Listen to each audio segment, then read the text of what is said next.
Major domains of the earth. ജീവൻ നിലനിർത്താൻ പാകത്തിലുള്ള ഒരേയൊരു പ്ലാനറ്റാണ് എർത്ത്. ലൈഫ് സസ്റ്റെയിനിങ് എലമെന്റ്സ് ആയിട്ടുള്ള ലാൻഡ്, മണ്ണ്, വാട്ടർ, ജലം, എയർ, വായു തുടങ്ങിയവയൊക്കെ ഭൂമിയിലാണ് ഉള്ളത്. ഭൂമിയുടെ ഉപരിതലം അഥവാ സർഫസ് ഒരു കോംപ്ലക്സ് സോണാണ്. അതായത് എൻവയോൺമെന്റ് അഥവാ പരിസ്ഥിതിക്ക് 3 ഘടകങ്ങളുണ്ട്. അവ പരസ്പരം കൂടിച്ചേരുകയും ഓരോ ഘടകവും പരസ്പരം ബന്ധം പുലർത്തുകയും ചെയ്യുന്നു. ഭൂമിയുടെ ഉറച്ച ഭാഗം അഥവാ സോളിഡ് പോർഷനെ നമ്മൾ ജീവിക്കുന്ന ഈ ഭാഗത്തെ ലിത്തോസ്ഫിയർ എന്നാണ് പറയുന്നത്. എർത്തിനെ ചുറ്റി ഗേഷ്യസ് ലെയേഴ്സ് അഥവാ വാതക പാളിയുണ്ട്. ഇതിനെ അറ്റ്മോസ്ഫിയർ എന്ന് പറയുന്നു. ഈ ലെയറിൽ oxygen, nitrogen, carbon dioxide, മറ്റ് ഗ്യാസസ് ഒക്കെ അടങ്ങിയിട്ടുണ്ട്. എർത്തിൽ കൂടുതൽ സ്ഥലങ്ങളും വെള്ളത്താൽ നിറഞ്ഞാണുള്ളത്. ഈ ഏരിയയെ ഹൈഡ്രോസ്ഫിയർ എന്നാണ് പറയുന്നത്. ഈ ഹൈഡ്രോസ്ഫിയറിൽ വെള്ളം അതിൻ്റെ പല രൂപത്തിലും കാണപ്പെടുന്നു. ഐസ്, ജലം, വാട്ടർ വേപ്പർ, അങ്ങനെ പല വിധത്തിൽ. ഇനി ബയോസ്ഫിയർ എന്താണെന്ന് നോക്കിയാൽ ഇതൊരു നാരോ സോണാണ്. അതായത് ലാൻഡ്, വാട്ടർ, എയർ ഇവ 3ഉം കൂടിച്ചേരുന്ന സോൺ. ഇവിടെ ജീവന്റെ പല രൂപങ്ങളും നമുക്ക് കാണാനായിട്ട് സാധിക്കും. എർത്തിന്റെ മെയിൻ കോമ്പോണൻസ് ആണ് ലിത്തോസ്ഫിയർ, അറ്റ്മോസ്ഫിയർ, ഹൈഡ്രോസ്ഫിയർ തുടങ്ങിയവ. ഗ്രീക്ക് ലാംഗ്വേജിൽ ലിത്തോസ് എന്നാൽ സ്റ്റോൺ ആണ്, അറ്റ്മോസ് എന്നാൽ വേപ്പറും, ഹ്യൂഡോർ എന്നാൽ വാട്ടറും, ബയോസ് എന്നാൽ ലൈഫും എന്നാണ് അർത്ഥമാക്കുന്നത്. ഇനി ലിത്തോസ്ഫിയർ എന്താണെന്ന് നോക്കാം. എർത്തിന്റെ സോളിഡ് പോർഷനെ അഥവാ ഉറച്ച ഭാഗത്തിനെയാണ് ലിത്തോസ്ഫിയർ എന്ന് പറയുന്നത് നമ്മൾ പറഞ്ഞു. ലിത്തോസ്ഫിയറിൽ എന്തെല്ലാം ഉണ്ടെന്ന് നോക്കാം. ഭൂമിയുടെ ക്രസ്റ്റ് അഥവാ പുറം തോടിലെ പാറകളും മണ്ണിന്റെ ചെറിയ പാളികളും ജീവൻ നിലനിർത്താൻ ആവശ്യമായ പോഷക ഘടകങ്ങൾ അഥവാ ന്യൂട്രിയൻസും ലിത്തോസ്ഫിയറിൽ ഉൾപ്പെടുന്നു. എർത്തിന്റെ സർഫസിനെ 2 മെയിൻ ഡിവിഷൻസ് ആയിട്ട് നമുക്ക് തരംതിരിക്കാം. ഒന്ന് കോണ്ടിനെന്റ്സ്, 2 ഓഷ്യൻ ബേസിൻസ്. കോണ്ടിനെന്റ്സ് എന്നാൽ ലാർജ് ലാൻഡ് മാസസ് അഥവാ വളരെ വലിയ ഭൂപ്രദേശമാണ്, ഭൂഖണ്ഡം എന്നും പറയും. ഓഷ്യൻ ബേസിൻസ് എന്നാൽ ഹ്യൂജ് വാട്ടർ ബോഡീസ് അഥവാ വലിയ ജലാശയങ്ങളാണ്. ലോകത്തിലെ എല്ലാ സമുദ്രങ്ങളും ഒന്ന് മറ്റൊന്നുമായി ബന്ധപ്പെട്ടാണ് കിടക്കുന്നത്. എന്നാൽ കോണ്ടിനെന്റ്സ് എല്ലാം അങ്ങനെയല്ല. സമുദ്രനിരപ്പ് എല്ലായിടത്തും ഒരേ അളവാണ്. ലാൻഡ് എലിവേഷൻ അതായത് ഭൂപ്രദേശത്തിന്റെ ഉയരം അളക്കുന്നത് സമുദ്രനിരപ്പ് അടിസ്ഥാനമാക്കിയാണ്. സീ ലെവൽ 0 ആയിട്ടാണ് ഇപ്പോഴും കണക്കാക്കിയിരിക്കുന്നത്. ഹയസ്റ്റ് മൗണ്ടൻ പീക്കായ മൗണ്ട് എവറസ്റ്റിന്റെ ഉയരം 8848 മീറ്റർ ആണ്. ഇത് സീ ലെവലിൽ നിന്നും ഉള്ള ഉയരമാണ്. അതേപോലെ ഏറ്റവും ആഴം കൂടിയ പസഫിക് ഓഷ്യനിലെ മറിയാന ട്രെഞ്ചും 11022 മീറ്റർ ആഴത്തിലാണ് ഉള്ളത്. ന്യൂസിലാൻഡുകാരനായ എഡ്മണ്ട് ഹിലരിയും ഇന്ത്യക്കാരനായ ടെൻസിംഗ് നോർഗെ ഷെർപ്പയുമാണ് മൗണ്ട് എവറസ്റ്റിന്റെ മുകളിൽ ആദ്യമായി പീക്കിൽ എത്തിയവർ. 1953 മെയ് 29 അത്. ആദ്യമായി മൗണ്ട് എവറസ്റ്റിന് മുകളിലെത്തിയ വനിത ജപ്പാനിലുള്ള ജിങ്കോ തബായി ആണ്. 1975 മെയ് 16 ഇത്. ആദ്യമായി എവറസ്റ്റ് കീഴടക്കിയ ഇന്ത്യൻ വനിത ബജേന്ദ്രി പാൽ ആണ്. 1984 മെയ് 23 അവർ ഈ നേട്ടം കൈവരിച്ചത്. ലിത്തോസ്ഫിയറിന്റെ ഡിവിഷനായ കോണ്ടിനെന്റ്സിനെ കുറിച്ച് നമുക്കിനി നോക്കാം. 7 മേജർ കോണ്ടിനെന്റ്സ് ആണ് നമുക്കുള്ളത്. ഓരോ കോണ്ടിനെന്റും സെപ്പറേറ്റ് ചെയ്യുന്നത് ലാർജ് വാട്ടർ ബോഡീസ് ആയ ഓഷ്യൻസ് അഥവാ സമുദ്രങ്ങൾ വഴിയാണ്. കോണ്ടിനെന്റ്സ് നോക്കിയാൽ നമുക്ക് ഒരു കാര്യം വ്യക്തമാവും. എന്താണത്? ഒരു വലിയ ഭാഗം ലാൻഡ് മാസസ് അഥവാ ഭൂപ്രദേശം കാണപ്പെടുന്നത് നോർത്തേൺ ഹെമിസ്ഫിയറിലാണ്. അതായത് ഇക്വേറ്ററിന് നോർത്ത് സൈഡിലായിട്ടാണ് കാണപ്പെടുന്നത്. നമ്മൾ ഓൾറെഡി ഇക്വേറ്ററും നോർത്തേൺ ഹെമിസ്ഫിയറിനെ കുറിച്ചുമൊക്കെ കഴിഞ്ഞ ക്ലാസ്സിൽ പറഞ്ഞിട്ടുണ്ട്. ഇനി നമുക്ക് ഓരോ കോണ്ടിനെന്റ്സിനെ കുറിച്ചുള്ള ചില ബേസിക് ആയിട്ടുള്ള കാര്യങ്ങൾ മാത്രം ഇവിടെ നോക്കാം. വിശദമായിട്ട് നമ്മൾ വരും ലെവലുകളിൽ ഓരോ കോണ്ടിനെന്റ്സിനെ കുറിച്ചും പഠിക്കും. ഒന്നാമത് ഏഷ്യ.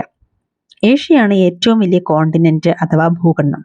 ഭൂമിയിലുള്ള മൊത്തം ലാൻഡ് ഏരിയയും എടുത്താൽ അതിൽ 1/3 ഭാഗവും ഏഷ്യയാണ്. ഏഷ്യ കാണപ്പെടുന്നത് ഈസ്റ്റേൺ ഹെമിസ്ഫിയറിലാണ്, അതായത് ഗ്രീൻവിച്ച് മെറിഡിയന് ഈസ്റ്റ് ഭാഗത്ത്. അതേപോലെ ട്രോപ്പിക് ഓഫ് ക്യാൻസർ കടന്നു പോകുന്നതും ഈ കോണ്ടിനെന്റിലൂടെയാണ്. ഏഷ്യയെ യൂറോപ്പിൽ നിന്നും വേർതിരിക്കുന്നത് ഏഷ്യയുടെ പടിഞ്ഞാറുള്ള യുറാൽ മൗണ്ടൻസ് ആണ്. ഏഷ്യയും യൂറോപ്പും ചേരുന്ന മൊത്തം ഭൂപ്രദേശത്തെ വിളിക്കുന്നത് യുറേഷ്യ എന്നാണ്, അതായത് യൂറോപ്പ് പ്ലസ് ഏഷ്യ. അടുത്തത് യൂറോപ്പാണ്. ഇത് ഏഷ്യയെക്കാളും ചെറിയ കോണ്ടിനെന്റ് ആണ്. ഏഷ്യയുടെ വെസ്റ്റ് ഓർ പടിഞ്ഞാറ് ഭാഗത്താണ് യൂറോപ്പ് സ്ഥിതി ചെയ്യുന്നത്. ആർട്ടിക് സർക്കിള് യൂറോപ്പിൽ കൂടി പാസ് ചെയ്തു പോകുന്നു. 3 വശവും വെള്ളത്താൽ ചുറ്റപ്പെട്ട കോണ്ടിനെന്റ് ആണ് യൂറോപ്പ്. അടുത്തത് ആഫ്രിക്ക. രണ്ടാമത്തെ ഏറ്റവും വലിയ കോണ്ടിനെന്റ് ആണിത്. 0 ലാറ്റിറ്റ്യൂഡ് അഥവാ ഇക്വേറ്റർ ആഫ്രിക്കൻ കോണ്ടിനെന്റിന്റെ മധ്യഭാഗത്തൂടെയാണ് കടന്നു പോകുന്നത്. ആഫ്രിക്കയുടെ ഒരു വലിയ ഭാഗം നോർത്തേൺ ഹെമിസ്ഫിയറിലാണ് സ്ഥിതി ചെയ്യുന്നത്. Tropic of cancer, equator, tropic of Capricorn ഇവ 3ഉം കടന്നു പോകുന്ന ഒരേ ഒരു കോണ്ടിനെന്റ് ആണ് ആഫ്രിക്ക. ലോകത്തിലെ ഏറ്റവും വലിയ ചൂടുള്ള മരുഭൂമിയായ സഹാറ ഡെസേർട്ട് ആഫ്രിക്കയിലാണ്. എല്ലാ വശവും സമുദ്രങ്ങളാലും കടലുകളാലും ചുറ്റപ്പെട്ട കോണ്ടിനെന്റ് ആണ് ആഫ്രിക്ക. ലോകത്തിലെ ഏറ്റവും നീളം കൂടിയ നദിയായ നൈലും ഒഴുകുന്നതും ആഫ്രിക്കയിലൂടെയാണ്. അടുത്തത് നോർത്ത് അമേരിക്ക. മൂന്നാമത്തെ ഏറ്റവും വലിയ ഭൂഖണ്ഡമാണ് North America. North America South അമേരിക്കയുമായി കണക്ട് ചെയ്തിരിക്കുന്ന ഒരു ചെറിയ ഭൂഭാഗത്തിന് പറയുന്ന പേരാണ് isthmus of Panama. North America മുഴുവനായും നോർത്തേൺ ഹെമിസ്ഫിയറിലും വെസ്റ്റേൺ ഹെമിസ്ഫിയറിലുമാണ് സ്ഥിതി ചെയ്യുന്നത്. 3 സമുദ്രങ്ങളാൽ ചുറ്റപ്പെട്ടാണ് നോർത്ത് അമേരിക്ക കിടക്കുന്നത്. ഇസ്തുമസ് എന്നാൽ 2 വലിയ ലാൻഡ് മാസിനെ ഒരു ചെറിയ ലാൻഡ് കൊണ്ട് ബന്ധിപ്പിക്കുന്നതാണ് ഇസ്തുമസ്. ഇതേപോലെ ഒന്നാണ് സ്ട്രെയിറ്റും. സ്ട്രെയിറ്റ് എന്നത് 2 വലിയ വാട്ടർ ബോഡീസിനെ ബന്ധിപ്പിക്കുന്ന വാട്ടറിന്റെ ചെറിയ പാസേജിനെയാണ് സ്ട്രെയിറ്റ് എന്ന് പറയുന്നത്. അടുത്തത് സൗത്ത് അമേരിക്ക. സൗത്ത് അമേരിക്ക കൂടുതലും സ്ഥിതി ചെയ്യുന്നത് സദേൺ ഹെമിസ്ഫിയറിലാണ്. സൗത്ത് അമേരിക്കയുടെ ഈസ്റ്റും വെസ്റ്റും 2 ഓഷ്യൻസ് ഉണ്ട്. അവ ഏതൊക്കെയാണ്? ഈസ്റ്റ് അറ്റ്ലാന്റിക് ഓഷ്യനും വെസ്റ്റില് പസഫിക് ഓഷ്യനുമാണ് ഉള്ളത്. ലോകത്തിലെ ഏറ്റവും നീളം കൂടിയ മൗണ്ടൻ റേഞ്ചായ അല്ലെങ്കിൽ പർവ്വതനിരയായ ആൻഡസ് സൗത്ത് അമേരിക്കയിലാണ് ഉള്ളത്. സൗത്ത് അമേരിക്കയുടെ നോർത്ത് മുതൽ സൗത്ത് വരെ ഉള്ള ഭാഗത്തേക്ക് ഇത് നീണ്ടു നിവർന്ന് കിടക്കുന്നു. ലോകത്തിലെ ഏറ്റവും വലിയ നദിയായ ആമസോണും സൗത്ത് അമേരിക്കയിലാണ് ഉള്ളത്. അടുത്തത് ഓസ്ട്രേലിയ. ഏറ്റവും ചെറിയ കോണ്ടിനെന്റ് ആയ ഓസ്ട്രേലിയ കംപ്ലീറ്റ് ആയും സദേൺ ഹെമിസ്ഫിയറിലാണ് സ്ഥിതി ചെയ്യുന്നത്. ഓസ്ട്രേലിയക്ക് ചുറ്റുമായി എല്ലാ സൈഡിലും നിരവധി സമുദ്രങ്ങളും കടലുകളും ഉണ്ട്. അതുകൊണ്ട് ഇതിനെ ഐലൻഡ് കോണ്ടിനെന്റ് എന്നാണ് വിളിക്കുന്നത്. അടുത്തത് അന്റാർട്ടിക്ക. ഇത് മുഴുവനായും സദേൺ ഹെമിസ്ഫിയറിലാണ് ഉള്ളത്. ഇതൊരു വലിയ കോണ്ടിനെന്റ് ആണ്. അന്റാർട്ടിക്കയുടെ മധ്യഭാഗത്തായാണ് സൗത്ത് പോൾ സ്ഥിതി ചെയ്യുന്നത്. സൗത്ത് പോളാർ റീജിയണിൽ സ്ഥിതി ചെയ്യുന്നതിനാൽ മുഴുവൻ സമയവും ഐസ് മൂടിയാണ് ഈ പ്രദേശം കിടക്കുന്നത്.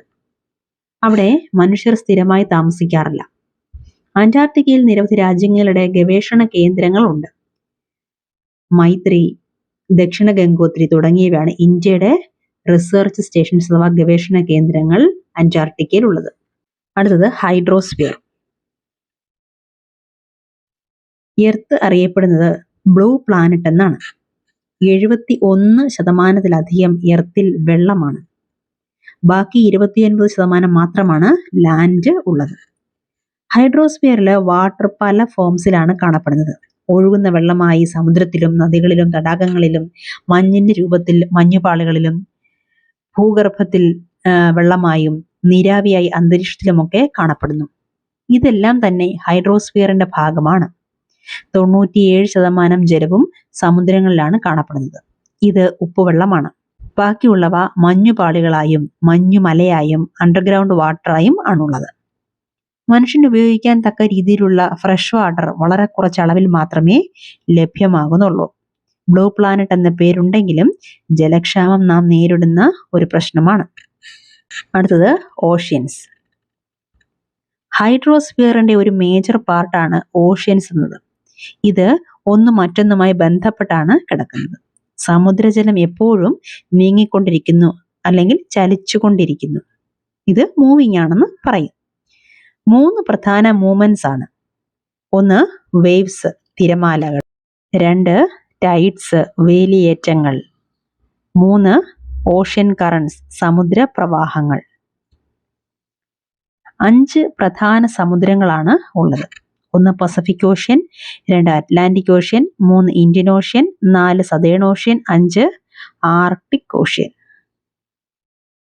പസഫിക് ഓഷ്യൻ എന്നുള്ളത് ലാർജസ്റ്റ് ഓഷ്യൻ ആണ്. പസഫിക് ഓഷ്യൻ ഭൂമിയില് 1/3 ഭാഗം പസഫിക് ഓഷ്യൻ ആണ്.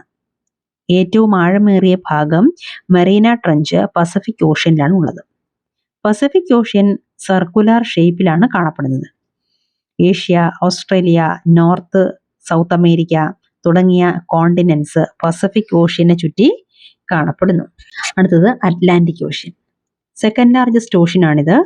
എസ് ഷേപ്പിലാണ് അറ്റ്ലാന്റിക് ഓഷ്യൻ കാണപ്പെടുന്നത്. പടിഞ്ഞാറ് ഭാഗത്തായി നോർത്ത് അമേരിക്കയും സൗത്ത് അമേരിക്കയും യൂറോപ്പും ആഫ്രിക്കയും കിഴക്ക് ഭാഗത്തുമായും കാണപ്പെടുന്നു. അറ്റ്ലാന്റിക് ഓഷ്യന്റെ കോസ്റ്റ് ലൈൻ വളരെ വിശാലമാണ്. ഇവ കപ്പലുകൾക്ക് അടുക്കാൻ പറ്റിയ തരത്തിലുള്ള ഹാർബേഴ്സും പോർട്സുമാണ് ഉള്ളത്. അറ്റ്ലാന്റിക് ഓഷ്യനിൽ ഉള്ളത്. കച്ചവടപരമായി നോക്കുകയാണെങ്കിൽ ഏറ്റവും തിരക്കേറിയ ഓഷ്യനാണ് അറ്റ്ലാന്റിക് ഓഷ്യൻ. അടുത്തത് ഇന്ത്യൻ ഓഷ്യൻ. ഒരു രാജ്യത്തിന്റെ പേരിൽ അറിയപ്പെടുന്ന ഒരേ ഒരു ഓഷ്യനാണിത്. ഇന്ത്യൻ ഓഷ്യന്റെ ഷേപ്പ് നോക്കുകയാണെങ്കിൽ ട്രയാങ്കുലർ അല്ലെങ്കിൽ ത്രികോണ ആകൃതിയിലാണ് ഇത് കാണപ്പെടുന്നത്. വടക്ക് ഏഷ്യയാലും പടിഞ്ഞാറ് ആഫ്രിക്കയാലും കിഴക്ക് ഓസ്ട്രേലിയയാലും ചുറ്റപ്പെട്ട് കിടക്കുന്നതാണ് ഇന്ത്യൻ ഓഷ്യൻ. അടുത്തത് സതേൺ ഓഷ്യൻ. അന്റാർട്ടിക്കയ്ക്ക് ചുറ്റും പരന്നു കിടക്കുകയും വടക്കോട്ട് 60 ഡിഗ്രി സൗത്ത് ലാറ്റിറ്റ്യൂഡ് വരെ വ്യാപിച്ചു കിടക്കുകയും ചെയ്യുന്ന ഓഷ്യനാണ് സതേൺ ഓഷ്യൻ. അടുത്തത് ആർട്ടിക് ഓഷ്യൻ. ആർട്ടിക് സർക്കിളിന് ഉള്ളിൽ സ്ഥിതി ചെയ്യുകയും നോർത്ത് പോളിനെ ചുറ്റിക്കിടക്കുകയും ചെയ്യുന്നതാണ് ആർട്ടിക് ഓഷ്യൻ. പസഫിക് ഓഷ്യനുമായും ആർട്ടിക് ഓഷ്യനെ കണക്ട് ചെയ്യുന്ന ഭാഗമാണ് ബെറിംഗ് സ്ട്രെയിറ്റ്. ബെറിംഗ് സ്ട്രെയിറ്റിനെ ചുറ്റിക്കിടക്കുന്നത് നോർത്ത് അമേരിക്കയുടെയും നോർത്തേൺ കോസ്റ്റും യുറേഷ്യയുമാണ്. അടുത്തത് അറ്റ്മോസ്ഫിയർ. എർത്തിനെ ചുറ്റിക്കിടക്കുന്ന ഗ്യാസസിന്റെ ലെയേഴ്സിനെ പറയുന്ന പേരാണ് അറ്റ്മോസ്ഫിയർ. സൂര്യനിൽ നിന്നുള്ള ഹാംഫുൾ റേസിന്റെ എഫക്റ്റിൽ നിന്നും ഭൂമിയെ രക്ഷിക്കുന്നതും നമുക്ക് ശ്വസിക്കാനുള്ള വായു നൽകുന്നതും അറ്റ്മോസ്ഫിയർ ആണ്. ഏകദേശം 1600 കിലോമീറ്റർ ഉയരം വരെ അറ്റ്മോസ്ഫിയർ വ്യാപിച്ചു കിടക്കുന്നു. അറ്റ്മോസ്ഫിയറിനെ അവയുടെ ഘടന ഓർ കോമ്പോസിഷൻ, ടെമ്പറേച്ചർ അല്ലെങ്കിൽ താപനില, മറ്റു പ്രത്യേകതകളും പരിഗണിച്ച് 5 ലെയേഴ്സായി തരംതിരിച്ചിരിക്കുന്നു. ഈ ലെയേഴ്സ് എർത്തിന്റെ സർഫസിൽ നിന്ന് മുകളിലേക്ക് troposphere, stratosphere, mesosphere, thermosphere, exosphere എന്നിങ്ങനെ തരംതിരിച്ചിരിക്കുന്നു. അറ്റ്മോസ്ഫിയറിൽ നൈട്രജനും ഓക്സിജനുമാണ് കൂടുതലും ഉള്ളത്. 78% നൈട്രജൻ, 21% ഓക്സിജൻ, 1% കാർബൺ ഡയോക്സൈഡും ആർഗണും, ബാക്കി മറ്റ് ഗ്യാസുകളുമാണ് ഉള്ളത്. ഓക്സിജൻ ജീവൻ നിലനിർത്തുന്നതിനും നൈട്രജൻ ജീവജാലങ്ങളുടെ വളർച്ചയ്ക്കും സഹായിക്കുന്നു. കാർബൺ ഡയോക്സൈഡ് വളരെ ചെറിയ ഒരളവിൽ മാത്രമേ ഉള്ളൂ എങ്കിലും ഭൂമി പുറപ്പെടുവിക്കുന്ന റേഡിയേഷനിൽ നിന്നുള്ള ഹീറ്റിനെ അബ്സോർബ് ചെയ്യുന്നത് കാർബൺ ഡയോക്സൈഡ് ആണ്. അങ്ങനെയാണ് ഭൂമിയിലെ ജീവിതം സുഗമമാകുന്നത്. അതേപോലെ പ്ലാന്റ്സിന്റെ ഗ്രോത്തിനും കാർബൺ ഡയോക്സൈഡ് ആവശ്യമാണ്. ഉയരം കൂടുന്തോറും അറ്റ്മോസ്ഫിയറിന്റെ ഡെൻസിറ്റിക്ക് വ്യത്യാസം സംഭവിക്കുന്നു. സീ ലെവലിൽ നിന്നും അറ്റ്മോസ്ഫിയറിക് ഡെൻസിറ്റി മാക്സിമം ആയിരിക്കും. മുകളിലേക്ക് പോകുന്തോറും അത് കുറഞ്ഞു കുറഞ്ഞു വരുന്നു. മൗണ്ടൻസ് കയറുന്നവർ ഓക്സിജൻ കൂടെ കൊണ്ടുപോകുന്നതിന് കാരണം ഉയരത്തിലേക്ക് പോകുന്തോറും അറ്റ്മോസ്ഫിയറിക് ഡെൻസിറ്റി കുറഞ്ഞു വരുന്നതിനാലാണ്. അതേപോലെ ഉയരം കൂടുന്തോറും ടെമ്പറേച്ചറും കുറഞ്ഞു വരുന്നു. അറ്റ്മോസ്ഫിയർ ഭൂമിയിലേക്ക് ഒരു പ്രഷർ കൊടുക്കുന്നുണ്ട്. ഇത് ഓരോ സ്ഥലങ്ങളിലും വ്യത്യാസപ്പെട്ടിരിക്കും. എയർ എപ്പോഴും ഹൈ പ്രഷറിൽ നിന്നും ലോ പ്രഷറിലേക്കാണ് നീങ്ങുന്നത്. മൂവ് ചെയ്യുന്ന എയറിനെയാണ് കാറ്റ് അഥവാ വിൻഡ് എന്ന് പറയുന്നത്. അടുത്തത് ബയോസ്ഫിയർ. ലാൻഡ്, വാട്ടർ, എയർ ഇവ മൂന്നും കോണ്ടാക്റ്റിൽ വരുന്ന നാരോ സോണാണ്, അല്ലെങ്കിൽ വളരെ ചെറിയ ഒരു സോണാണ് ബയോസ്ഫിയർ. ഇവിടെയാണ് ജീവൻ നിലനിൽക്കുന്നത്. അതുകൊണ്ടാണ് ഭൂമി വ്യത്യസ്തമായ ഒരു പ്ലാനറ്റ് ആയി മാറുന്നത്.